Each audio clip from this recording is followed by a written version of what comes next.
acceso. Ambiente saludable. Buenos hábitos de vida. Medellín, ciudad saludable.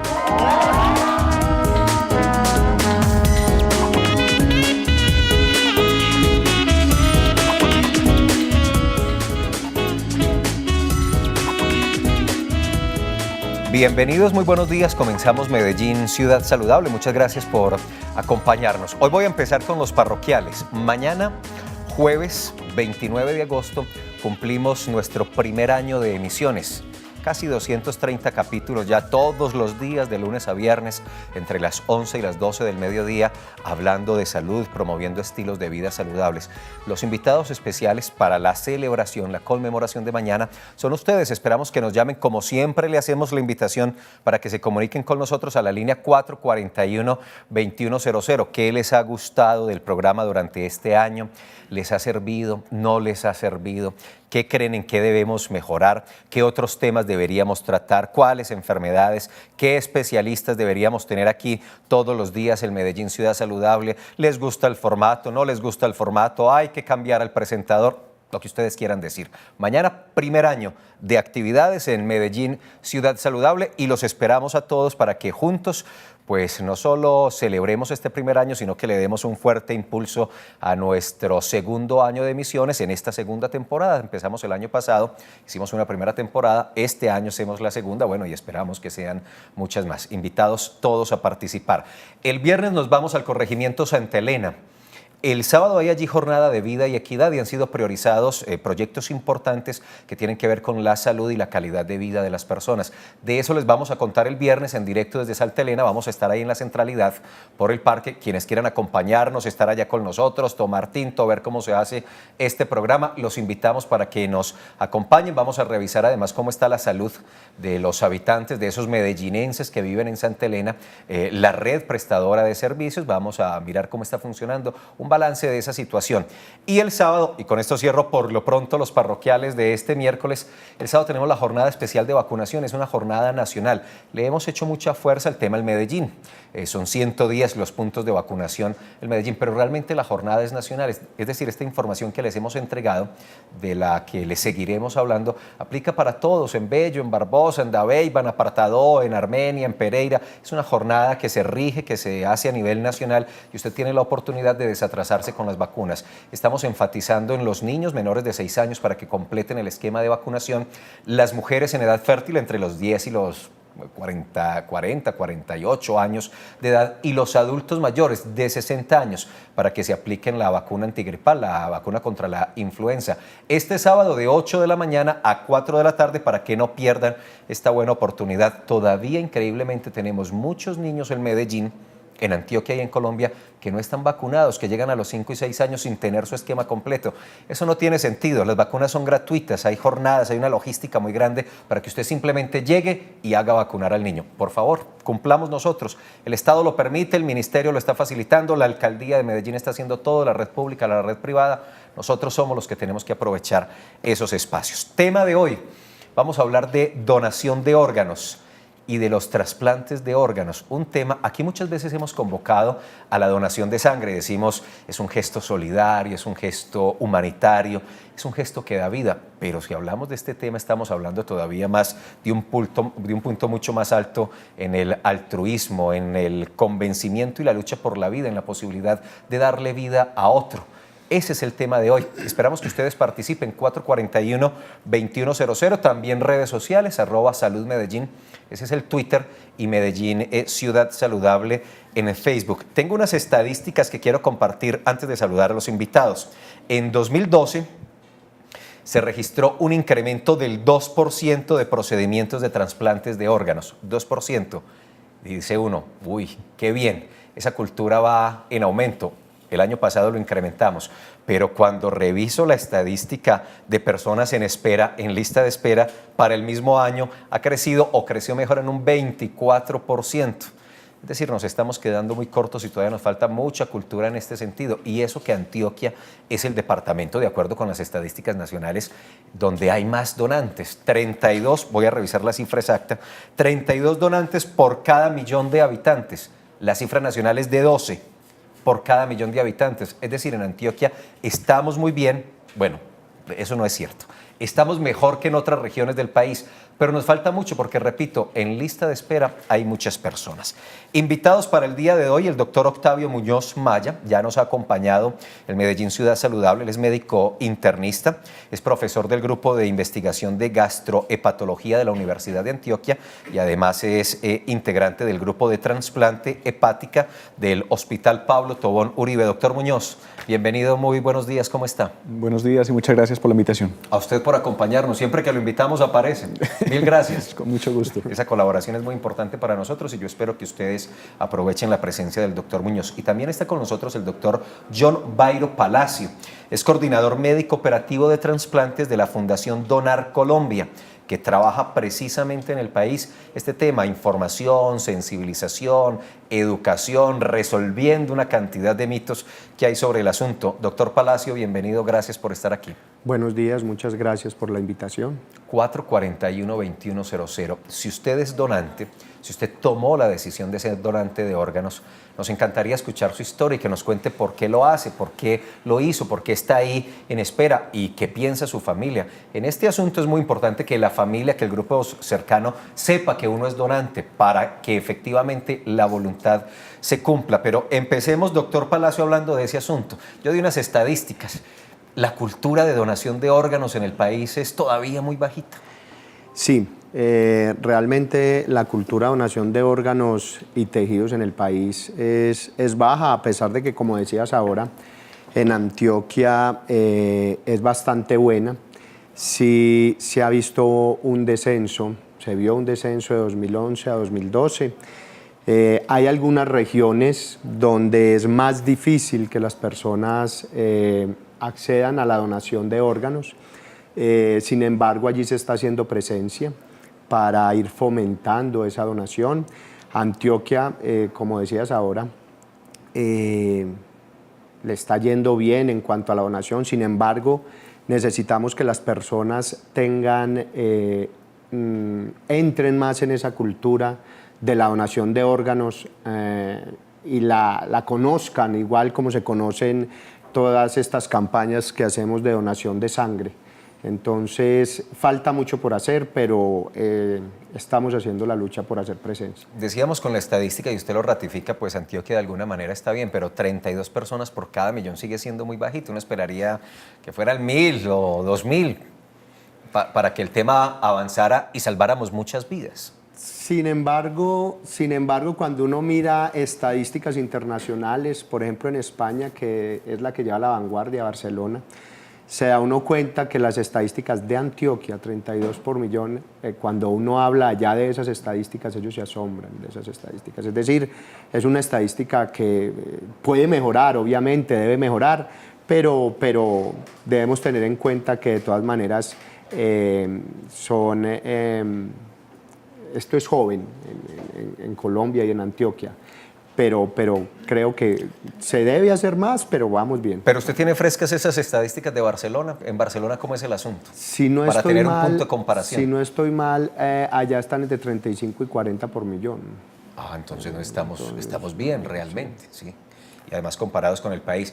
Ya voy a conversar con el doctor Muñoz, pero recibamos a Merly Guarín, que está en Guayabal, nuestra primera llamada del día. Bienvenida, buenos días. Buenos días. ¿Cómo está? Muy bien, gracias a ustedes. Muy bien, aquí trabajando y hablando de este asunto de la donación de órganos y tejidos que creemos es un tema importante porque queremos generar una mayor cultura en nuestra ciudad, en nuestra región, en nuestro país. ¿Alguna pregunta o algún comentario del tema, Merly? Sí, claro, o sea, me preocupa mucho porque, yo pienso que es algo que es muy importante, o sea, salvar la vida de otras personas es algo súper importante, máxime cuando uno conoce gente que lleva tiempos, años esperando un órgano y que por ninguna parte resulta. Es muy preocupante, es muy triste ver morir a personas sabiendo que hay otras que las entierran con todos sus órganos. Es muy duro. A mí me preocupa porque por ahí en el año 2006 un amigo me decía que lo importante pues de la donación, y me consiguió un número de teléfono donde yo llamé, di mis datos y luego me dijeron que me mandaban a la casa un carnet donde constaba que era donante de órganos. Jamás llegó el carnet a mi casa y jamás he cambiado de dirección. Eso a mí me preocupa, porque mire que, o sea, estoy hablando yo solamente, ¿cuántas personas les habrá pasado lo mismo? Claro. Que quieren donar sus órganos y no, o sea, ni regalados los reciben. O sea, a mí me puso muy triste. Luego en el 2007 fue como en noviembre, hice la llamada, igual, estamos en el 2013 y a mí nunca me llegó el carnet. O sea, que el día que yo me muera, igual me van a enterrar completica, sabiendo que hay gente que se puede salvar con lo que a mí me quede. Esa es como mi preocupación. Vale, y es una preocupación muy válida porque lo que estamos buscando es, doctor Palacio, cómo estas personas que quieren ser donantes pueden finalmente, dependiendo las condiciones, ya vamos a hablar de ello, quiénes pueden ser o no, en qué condiciones se pueden recibir o no esos órganos y esos tejidos, pero lo que buscamos es que el camino sea claro, las familias sepan y las entidades que están con el asunto pues identifiquen a esas personas. Claro, Merly, muchas gracias por la llamada. A ver, la carnetización realmente aquí en Colombia es más simbólica que otra cosa. Sin embargo, a las personas les gusta tener su carnet.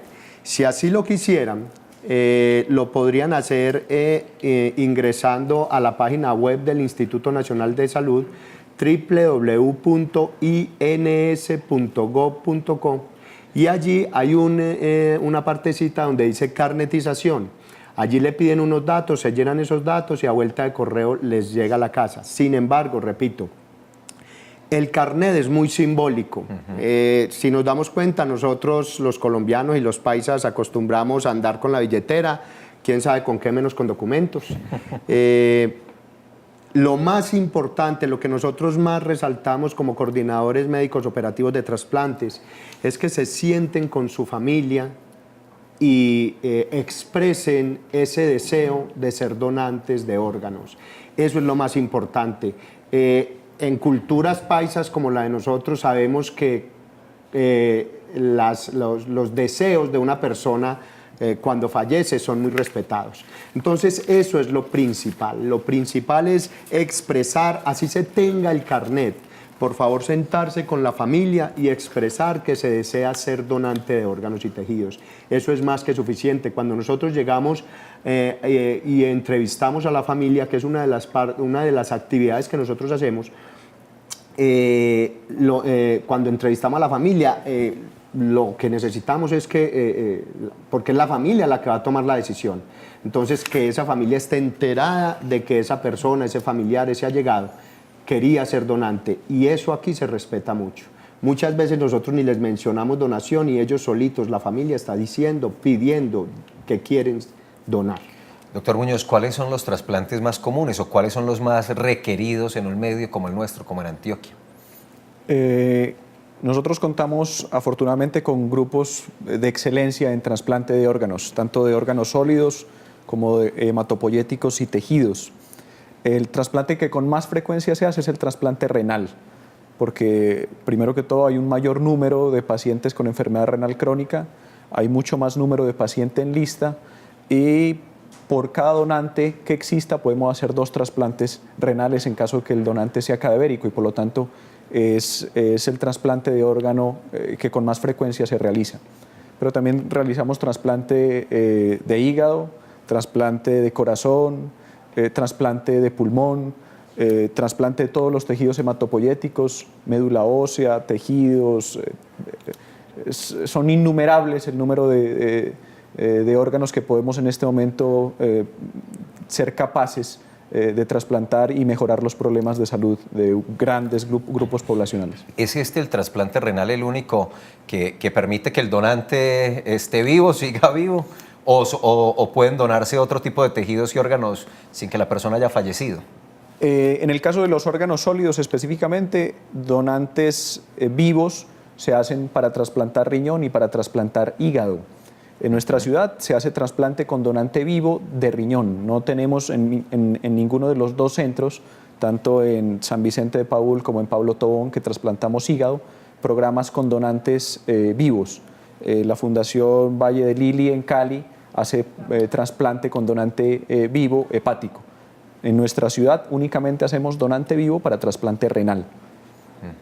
Muy bien, doctor Palacio, ¿cualquier persona puede ser donante de órganos y tejidos o algunas enfermedades excluyen la posibilidad de que una persona pueda donar? Sí, cualquier persona puede ser donante de órganos y tejidos. Hay que hacer la salvedad entre órganos y tejidos, pero cualquiera lo puede hacer. Obviamente, para ello hay una cantidad de prerequisitos, digámoslo así, condiciones previas, las cuales nosotros evaluamos en la situación donde cuando una persona puede ser donante. Aquí en Colombia nosotros el trasplante lo hacemos en paciente a corazón batiente o en muerte encefálica básicamente. Debe tener, primero cumplir con ese requisito, con esa característica, y de allí en adelante nosotros verificamos que se cumplan con otros requisitos y características como enfermedades, por ejemplo, que hagan que esa persona sí pueda ser un potencial donante adecuado para órganos y tejidos. Eso significa que si ese donante fallece en un accidente de tránsito, en un accidente cualquiera, fallece en su casa, ¿ya no podría ser donante? ¿De él no podría recuperarse nada para dar vida?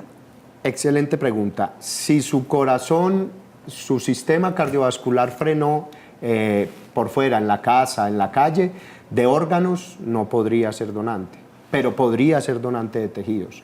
Tejidos, como hablaba el doctor ahora, tejidos son válvulas cardíacas, piel, hueso, córneas, globo ocular, vasos, cartílago. Entonces podría ser donante de tejidos, más no de órganos. Expliquemos un poco más, doctor Muñoz, eso por favor, porque ¿qué pasa cuando se para el sistema cardio, que ya esos órganos no sirven? Sucede que nosotros hacemos trasplante con donante cadavérico a corazón latiente, es decir, el paciente debe tener únicamente muerte encefálica, pero todo su sistema circulatorio debe estar perfecto. Cada uno de los tejidos tiene cierto grado de resistencia a la isquemia, es decir, al periodo de tiempo que está sin flujo sanguíneo.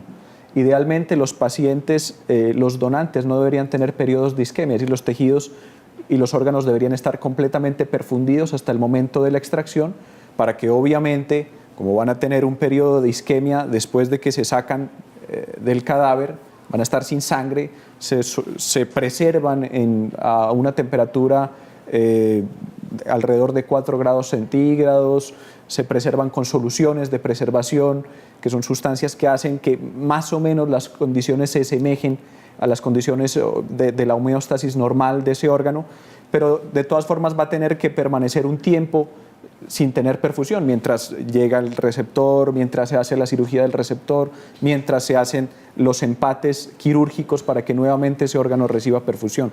Eso quiere decir que ese órgano va a estar sometido a bastante estrés y a bastante isquemia. Cuando, por ese motivo, los órganos que vienen de donante con corazón parado, nosotros no podemos garantizar que se hayan tenido en cuenta todas esas condiciones para que el funcionamiento en el post-trasplante sea adecuado.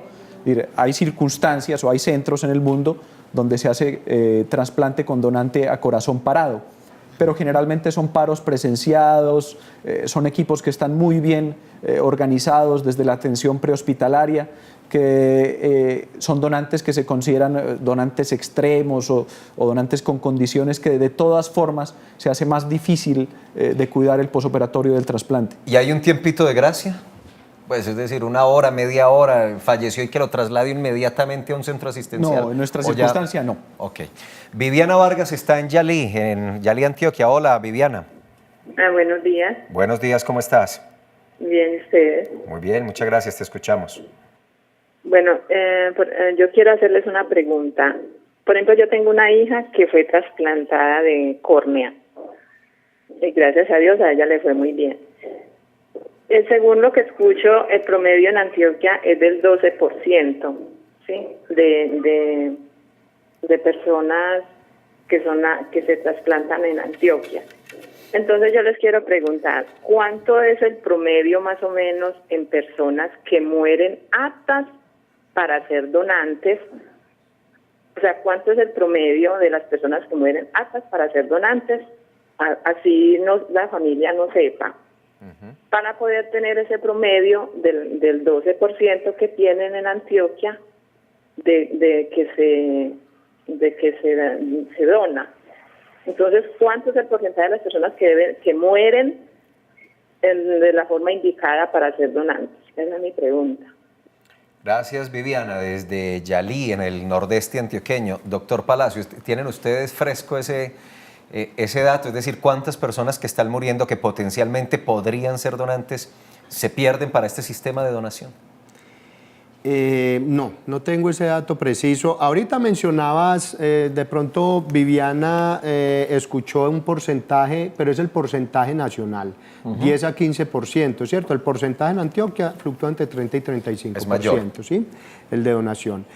El porcentaje de personas que se pierden por muchos motivos no lo tenemos, pero es alto. Es alto porque la serie, como decía ahora, una persona cuando llega a una institución, está en una institución, en unas urgencias, en una unidad de cuidados intensivos, que es donde normalmente rescatamos estos pacientes, y que se le hace ese diagnóstico de muerte cerebral, a partir de ese momento, y cuando nosotros, suponiendo que hicimos la entrevista familiar y suponiendo que nos dijeron que sí, que querían donar, a partir de ese momento se deben de verificar una cantidad de requisitos, no solamente de antecedentes personales, sino también requisitos clínicos, exámenes que se le piden a esa persona. Entonces son una cantidad de requisitos que se exigen, que se piden para que esos órganos salgan o sean extraídos de las mejores condiciones posibles, porque esa es la idea, entregar un órgano a un receptor en muy buena calidad.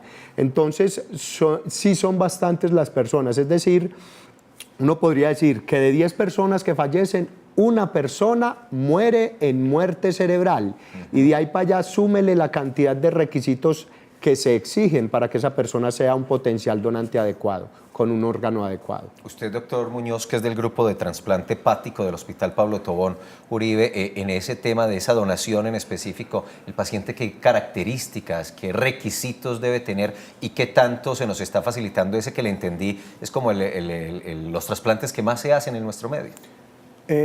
Hay que explicar algo muy importante, y es que esto requiere bastante infraestructura y logística, ¿cierto? Es decir, la gente a veces tiene el concepto de que cualquier paciente que fallece puede donar y que se perdió porque no donó. Pero esto necesita una infraestructura y logística importante. Es decir, el paciente ingresa generalmente por el servicio de urgencias o ingresa porque está hospitalizado en la unidad de cuidados intensivos, y por cualquier motivo, que en nuestro caso las dos circunstancias más comunes son el trauma en accidente de tránsito y el trauma por proyectil de arma de fuego. Hace muerte encefálica.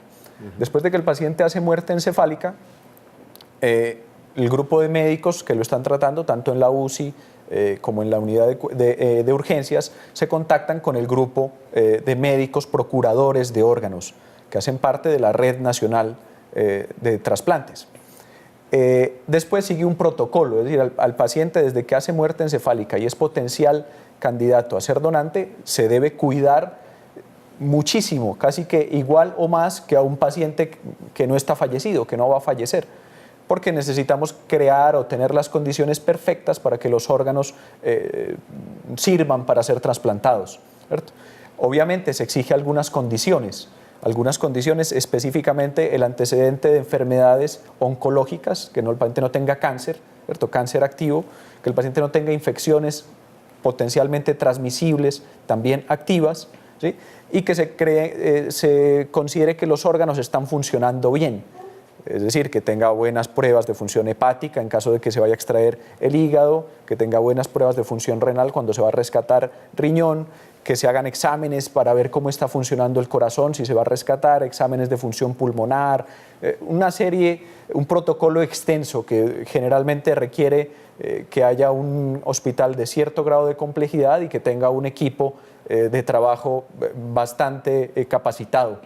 Y posteriormente se hace la cirugía de extracción y ya se hace el proceso de asignación de este donante, qué receptores se van a beneficiar. ¿Esos receptores pueden estar en otras zonas geográficas? ¿Es posible que ese hígado, ese riñón de ese paciente que está en Medellín se lleve a Cali, a Bogotá? ¿Está la red, la logística, que debe ser muy compleja para hacer eso? ¿O tienen que ser receptores locales? En nuestro país la red nacional funciona por zonas geográficas. Es decir, en el caso tal de que nosotros tengamos un donante en Medellín rescatado en el Hospital Pablo Tobón Uribe, inicialmente, por las condiciones de logística, se propone como receptores los pacientes que están en lista en los programas de trasplante del Hospital Pablo Tobón Uribe. Si los receptores de nuestra lista no son adecuados para el donante que tenemos en ese momento, hacemos una oferta local, es decir, se ofrecen esos órganos para los programas de trasplante locales. Si en la red local no existe un receptor adecuado, se hace una oferta a nivel nacional. Hay que tener en cuenta los tiempos, como les dije, los tiempos de isquemia, es decir, el tiempo en que el órgano va a estar por fuera del cuerpo, y las condiciones de logística para poder hacer el traslado del órgano en caso tal de que se vaya a mandar a Bogotá o a Cali. Pero obviamente es una red que funciona y que está gobernada por el Instituto Nacional de Salud, pero que trata de que cada órgano que se rescate obviamente no se pierda por si el receptor no se encuentra aquí. 441-2100 para que hagan sus preguntas y sus comentarios, las reflexiones que tienen a propósito del tema. Recojamos algunos elementos de estos que ya hemos conversado para hacer una pausa institucional. Recuerden que este sábado es la jornada especial de vacunación. No pierdan esta oportunidad de ponerse al día con las vacunas, especialmente con el esquema de vacunación de los niños hasta los 6 años de edad. Vemos el informe, la pausa y regresamos.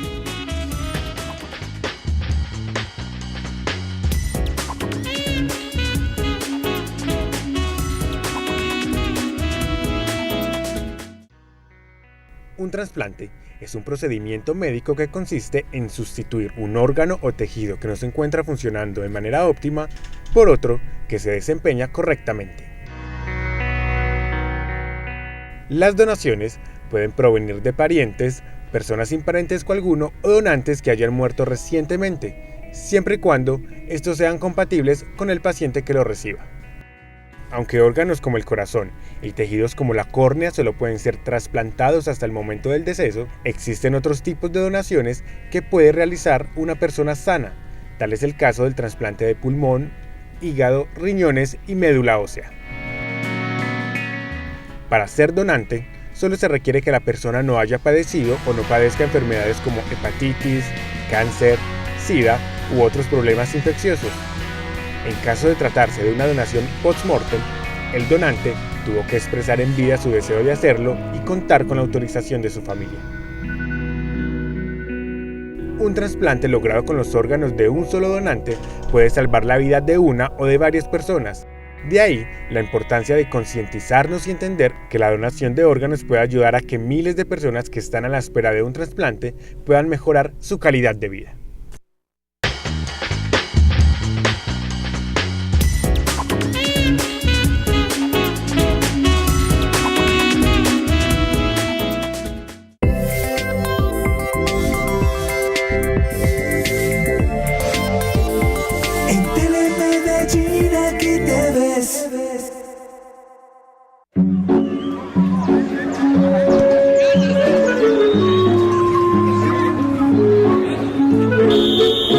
El loco toca el balón como con deseos de que el balón no sienta el zapatazo en su vejiga.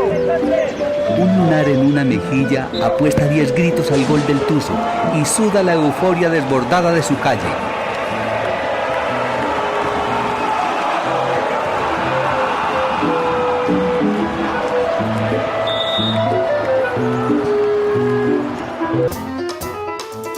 Del 4 al 14 de septiembre, Medellín 2013 presenta a Paquito de Rivera, Bobby Valentín, La Sonora Ponceña, Rosa Pasos, Gabriel Mirabasi y muchos artistas más. Informes en Ticket Express 444-4446 y en www.festivalmedellaz.com.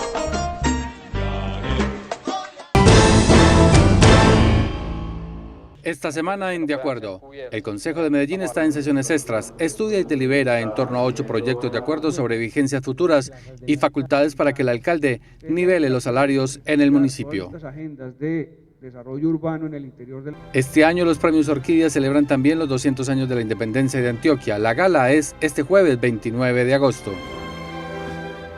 Por acuerdo municipal, iniciativa del concejal Santiago Martínez Mendoza, se hace realidad Adrenalina, 16 deportes con mucha vida.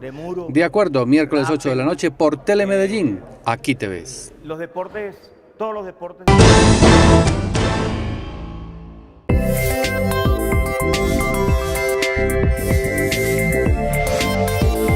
En Telemedellín, aquí te ves. Mañana celebramos nuestro primer año de emisiones, invitados todos a participar. Recuerden que creamos un correo electrónico para que ustedes expresen inquietudes y nos propongan cosas. Es medellínsaludable@telemedellín.tv. Recuerden además que este programa puede verse en cualquier rincón del mundo, www.telemedellín.tv, para que nos sigan. En el barrio Las Flores está Milena Quiseno. Milena, buenos días. Buenos días, ¿cómo están? Muy bien, ¿y usted? Muy bien, gracias.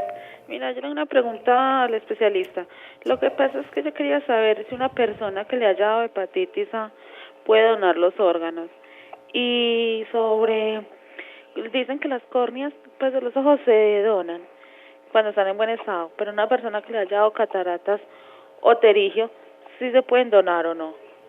Gracias, Milena. ¿Quién responde?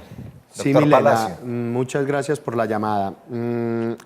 Creo haberte escuchado que si una persona con hepatitis A puede ser donante. Sí, puede ser donante. El inconveniente es cuando de pronto tuvo hepatitis B o C. Sin embargo, se han trasplantado personas que han tenido esas patologías y quienes van a recibir esos órganos, la característica que tienen es que les haya dado esa patología, que la tengan. Entonces, sí se podría trasplantar de cualquier manera, ¿cierto? A, B o C. Con respecto a las córneas o al globo ocular, con las patologías que mencionaste, las enfermedades que mencionaste, sí, pueden ser donantes de córneas y de globos oculares.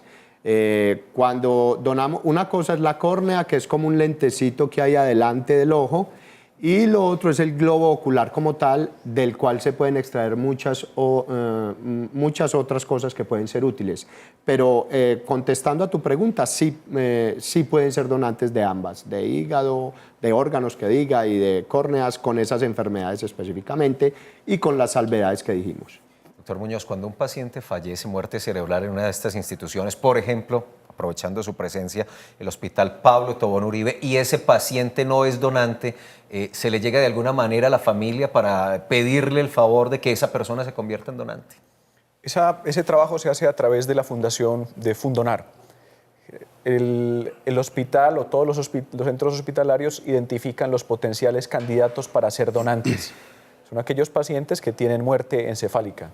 La fundación, que tiene un grupo de médicos que están haciendo rondas continuas todos los días, tanto en los servicios de urgencias como en las unidades de cuidado intensivo, identifican ese potencial candidato. Cuando el paciente cumple los criterios de muerte encefálica, los médicos de la Fundación Fundonar abordan a la familia explicando el tema de la donación de órganos, de que el paciente es un potencial candidato para ser donante, y obviamente tiene que la familia expresar todos de común acuerdo de que todos están en pro de que ese paciente sea donante. Después de eso se inicia ya el protocolo de donación. Generalmente los grupos de trasplante, es decir, los médicos que trabajamos en trasplante, no desarrollamos esa parte porque no es conveniente, ¿cierto? Por eso se hace a través de un tercero, que es la Fundación de Donantes. ¿Quiénes, doctor Palacio, deben, de ese círculo familiar o de ese círculo allegado a ese posible donante, quiénes deben decir sí o no? ¿A la esposa, los hijos, los papás? ¿A cuántas personas hay que consultarles? La idea es que en orden de consanguinidad del más allegado a esa persona. Es decir, si la persona es casada, sería su compañero o vive con alguien, sería su compañero o compañera quien definiría. Si esa persona no está, entonces serían los hijos, hermanos y los padres, ¿sí? Es en orden de consanguinidad el más allegado. Ellos son los que definirían. Y quiero hacer hincapié en ese pedacito, porque lo más importante de todo lo que hacemos nosotros los procuradores o coordinadores médicos, cuando hacemos esa entrevista, quiero hacer hincapié en que es el deseo de donar y donar, decir sí, quiero donar. Eso sería lo que nos subiría muchísimo, esos porcentajes, esas estadísticas que están bajitas, es eso lo que debemos fortalecer, el decir en la familia, quiero donar, porque muchos queremos donar, pero no lo hemos dicho, y cuando estamos en una situación de esas, la familia no lo sabe y nos dicen no. Entonces la idea es que todos procuremos por donar, por ser donantes. 1, tomar la decisión, y 2, contarle a la familia para que, en caso de que ocurra esa muerte, pues ellos sepan y se pueda activar esos protocolos de donación. Hay unas preguntas de los ciudadanos para los doctores Muñoz y Palacio, vamos a revisarlas. Mi nombre es Marinela Duque, quiero saber cuáles son los cuidados generales de un trasplante.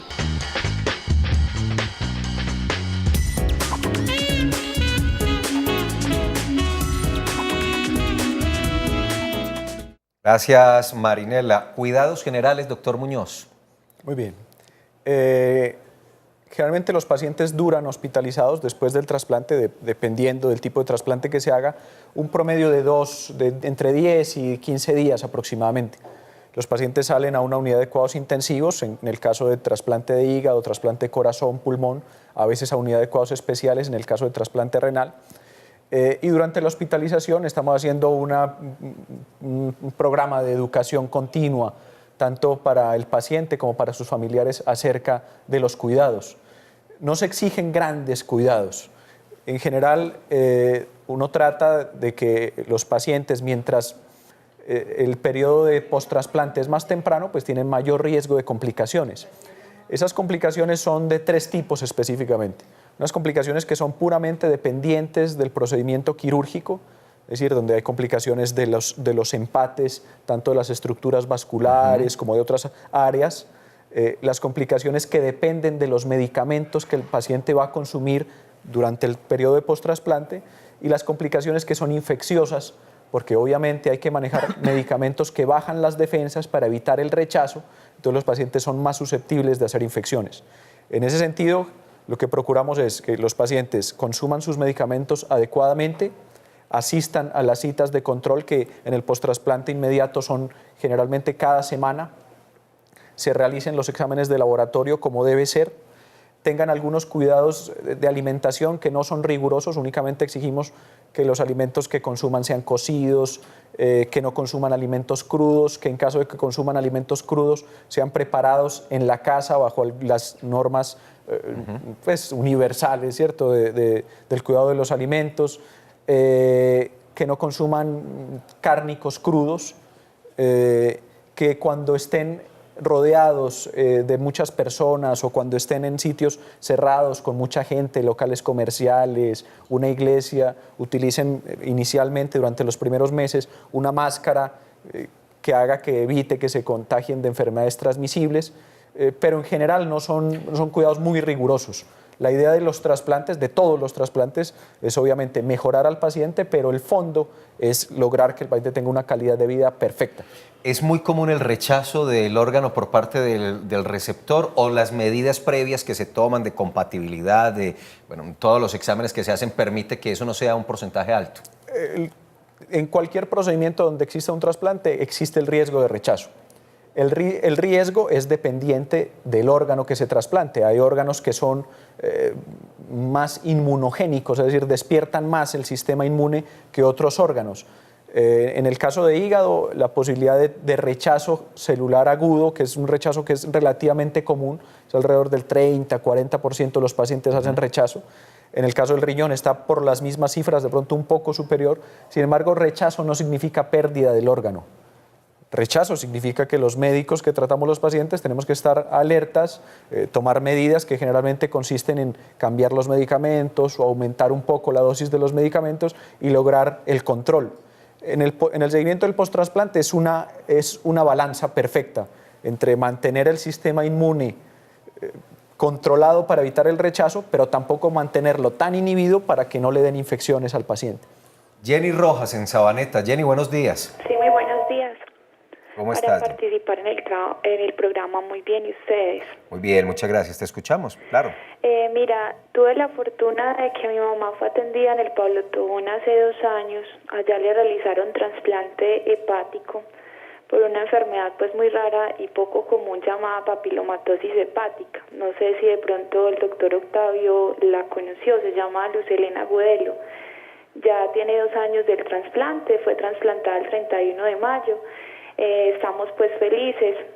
Siempre cada vez que puedo participar en este tipo de programas llamo es como para agradecer a estas familias que cariñosamente donan los órganos de sus seres queridos para que en el caso pues de mi mamá y de otras pacientes puedan ser muy felices y seguir con su vida. Jenny, gracias por ese testimonio que es bien importante para nosotros y para el objetivo de este programa. Tal vez recuerdo, pues son muchos los pacientes, doctor Octavio, pero... Nosotros hacemos un promedio de, en general, entre 30 y 40 trasplantes año de hígado, pero tenemos claramente identificados a todos nuestros pacientes y obviamente los tenemos en la memoria de todo el grupo. Nosotros somos 4 médicos hepatólogos, son 3 cirujanos de trasplante y la relación que se crea en los grupos de trasplante es una relación muy estrecha, tanto con el paciente como con la familia, porque uno aborda al paciente generalmente mucho tiempo antes de que se trasplante, hasta que llega al tope de la enfermedad, cuando está muy desgastado, y cuando afortunadamente las cosas salen bien, es un cambio radical. Entonces, por eso generalmente tenemos mucho contacto con la familia, somos muy cercanos a los pacientes y a su familia, y obviamente nos acordamos de Luz Helena, de su Sabaneta y de su hijo con grandes potenciales políticos. Muy bien, ya vamos a ver otra pregunta de los ciudadanos. Usted, doctor Palacio, ahorita nos recomendó la página, el portal del Instituto Nacional de Salud. Vamos a verlo, www.ins.gov.co. Aquí uno entonces se puede inscribir como donante, se puede matricular de alguna manera, por decirlo así. Allí hay una partecita donde se habla de carnetización. Es simplemente entrar allí se le piden unos datos y apenas se ingresan los datos, ya posteriormente, a vuelta de correo, le envían el carnet. El carnet, perfecto. Mira, esta es la página para que la naveguen, la conozcan y se inscriban. Instituto Nacional de Salud, www.ins.gov.co. Veamos preguntas de los ciudadanos. Mi nombre es María Claudia Osorio y quisiera saber cuáles enfermedades no me permiten ser donador de órganos.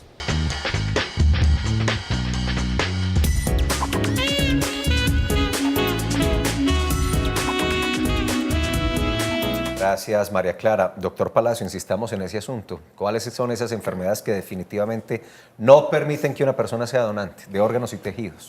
Sí, existen unas contraindicaciones absolutas y unas contraindicaciones relativas. Las contraindicaciones absolutas son entonces infecciones como el VIH, SIDA, infecciones por tuberculosis, pacientes que han tenido de pronto enfermedades como lupus eritematoso sistémico. Son patologías que contraindican la donación de órganos. Sin embargo, vuelvo y repito, hay una situación especial que se llama la urgencia cero, donde encontramos pacientes que están críticamente enfermos y requieren ser trasplantados rápidamente. En esos pacientes, esas contraindicaciones que decimos son absolutas, se pueden convertir en contraindicaciones relativas, dependiendo de las características, obviamente, de ese donante y de ese receptor. Pero básicamente serían esas patologías autoinmunes, pacientes, por ejemplo, que tuvieron trauma previo de corazón, no pueden ser donantes de corazón. Pacientes con enfermedad renal crónica, por ejemplo, por una patología secundaria como diabetes, hipertensión, se contraindicaría para donante de riñón, etc. Pero vuelvo y repito, esas contraindicaciones dependen de las características del donante y las características del receptor. Doctor Muñoz, antes de irnos a la segunda y última pausa de Medellín Ciudad Saludable hoy, ¿cómo está Medellín en el contexto nacional e internacional en materia de trasplantes? Y me refiero a la capacidad instalada, a los profesionales y su formación. ¿Cómo estamos hoy en ese sentido aquí en Medellín? Medellín es una ciudad de trasplantes. Es la ciudad donde empezaron los trasplantes en el país. Es una ciudad que históricamente siempre ha estado a la vanguardia, tanto en formación académica, en tecnología.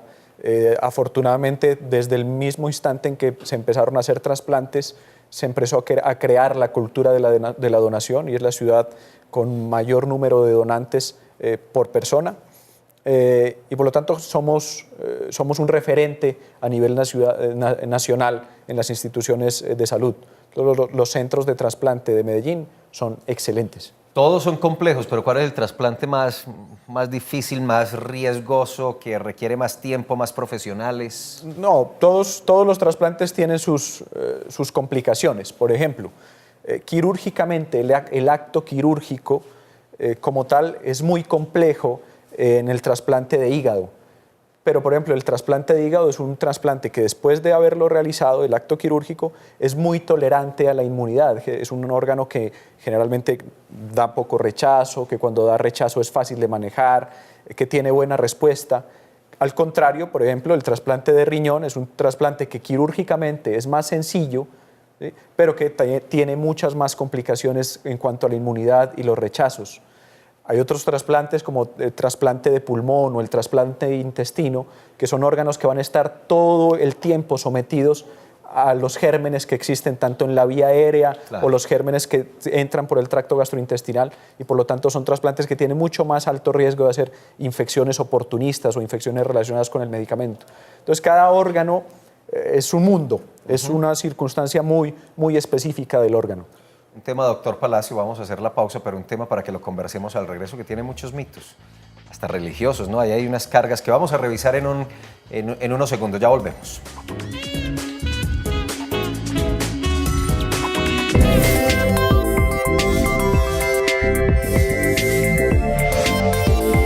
En Telemedellín aquí te ves. Se vomitan dentro de la boca y tienen unos ojos de locas. Se llama movimiento cervicopatelar. Es que la naturaleza es muy sabia, porque vos te imaginas uno ver una paloma cayéndose.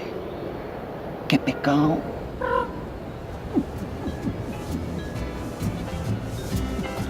Es que es por montaje, así va a parecer que estaban juntos.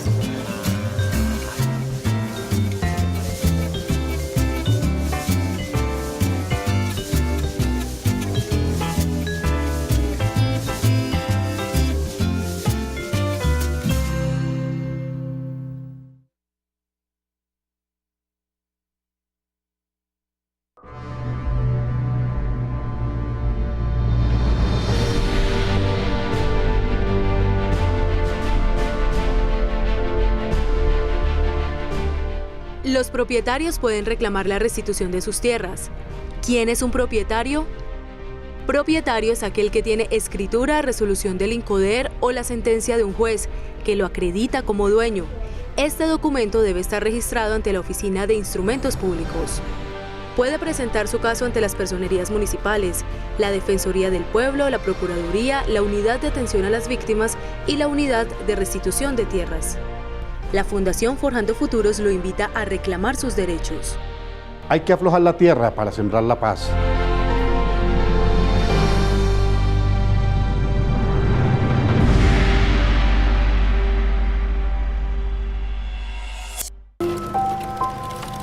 Salimos el alma misma a pasear. Para mi hermano y yo, reímos. Los arbustos de esta calle. Las palabras que decimos y las horas son nuestro padre. Nuestro queridísimo padre es la hierba. Y el bello muro olvidado y todo esto.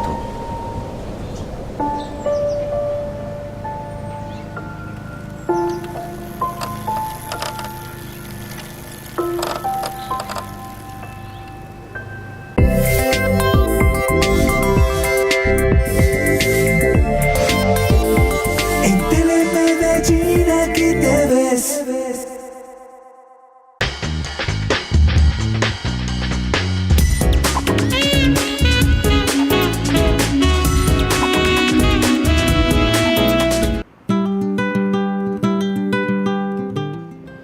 Manuel Ramiro Velázquez Arroyave es mi nombre.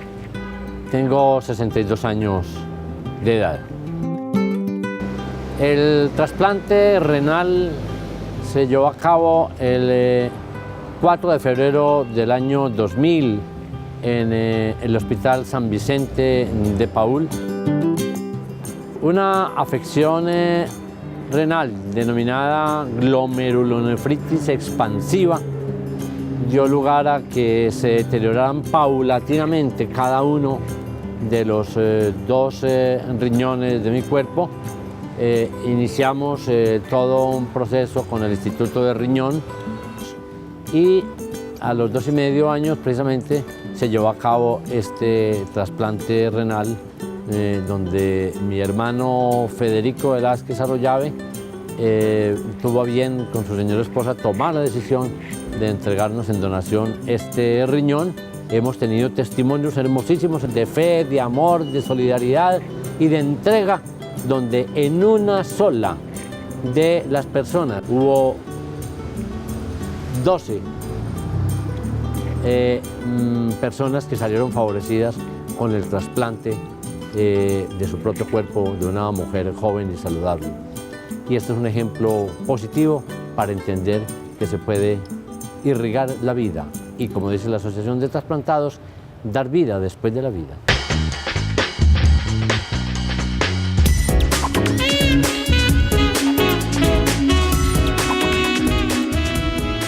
Gracias al doctor Manuel Ramiro Velázquez Arroyave, un muy importante excongresista, un líder político muy reconocido en nuestra región que nos da este testimonio a propósito de su trasplante. Antonio, en El Salvador, buenos días. Buenos días. Bienvenido, Antonio. ¿Cómo están? Muy bien, muchas gracias, lo escuchamos. Vea, yo tengo cáncer de colon, ya lo tengo muy avanzado. Yo quisiera saber si de pronto qué órganos servirían para yo donar y si un riñón mío le serviría a mi mamá que tiene 72 años y necesita riñón. Muy bien, Antonio, muchas gracias. Antonio, un paciente con cáncer y está mirando esta posibilidad de donar. ¿Qué debe hacer? Y nos plantea una situación muy puntual con su señora madre. Como decía el doctor Octavio ahorita, lastimosamente las patologías o las enfermedades oncológicas o cáncer, y dependiendo del tipo de cáncer, son una contraindicación absoluta. Entonces, lastimosamente no podría ser un... Pues Antonio no puede donar. ¿Órganos? ¿Tejidos tampoco? No. Muy bien, Antonio. Esa es la situación. Unos minutos finales, pero quiero abordar dos temas. Uno, mitos, doctor Palacio. Son muchos, que el cadáver queda deforme, que la religión lo prohíbe. Hablemos de mitos, por favor, y rápidamente sorteemos ese tema. Bueno, lo más común es con respecto a la religión. Hemos tenido donantes y familias de donantes de múltiples religiones, cristianos, testigos de Jehová, etcétera. Y realmente ninguna religión se opone a la donación de órganos y tejidos. Todas están en pro de, porque se trata de una actividad altruista, de amor puro, por dar vida. Pero escúcheme, pero en los testigos de Jehová, creo que son ellos, ¿no hay como unas restricciones? Los testigos de Jehová específicamente no aceptan que recibir sangre. Pero ellos tienen entendido que cuando hay trasplante de órganos, el órgano va completamente limpio. El doctor ahora mencionaba que con unas soluciones especiales se limpian esos órganos, van sin sangre para la persona que lo van a recibir, y los testigos de Jehová lo saben y aceptan la donación de órganos. Muy bien. Doctor Muñoz, un último asunto porque se nos agota el tiempo y es la prioridad. Uno escucha decir mucho en las familias, pero es que si yo estoy en la lista primero, ¿por qué esa donación llegó a otra persona que apareció apenas hace 2 días? ¿Cómo funciona el tema de la prioridad? La priorización al momento de seleccionar el receptor depende de 2 circunstancias. Como les dije anteriormente, en órganos que son muy inmunogénicos, como el riñón, por ejemplo, la asignación del receptor depende mucho de las características inmunológicas. Siempre se va a escoger el receptor dependiendo de la compatibilidad que tenga con el donante. El que sea más compatible es el paciente que se selecciona para trasplantar. En el caso del hígado, En el caso del hígado, que no tenemos grandes requisitos desde el punto de vista inmunológico, se clasifican los pacientes dependiendo de la severidad de la enfermedad, no del tiempo en lista. Es decir, si usted tiene mucho tiempo en lista, pero no está tan enfermo, y hay un paciente que ingresó nuevo a la lista, pero la severidad de la enfermedad le dice al grupo de médicos que la posibilidad de que el paciente fallezca es mucho más alta, entonces se escoge el paciente más enfermo. Gracias, doctor Muñoz, por volvernos a acompañar en Medellín Ciudad Saludable. Muchas gracias a ustedes por la invitación. Doctor Palacio, gracias también a usted. Estamos bien en Antioquia con esa cultura, comparándonos con Barcelona, usted dio los datos, pero esperamos que cada vez seamos más, incluso que lideremos el cuento a nivel mundial. Es la idea. Ese es el propósito de un programa como este. 2 mensajes finales o un mensaje final. Esto simplemente es de tomar la decisión de regalar, de donar vida, pero lo segundo, fundamental, lo decía el doctor Palacio, hay que contarle a la familia y a los allegados. Son ellos los que autorizarán que efectivamente nuestra voluntad como donantes se cumpla y de esa manera regalemos, demos vida. Gracias, mañana volvemos a las 11 de la mañana para celebrar un año de emisiones. Llega el avance de las noticias a continuación.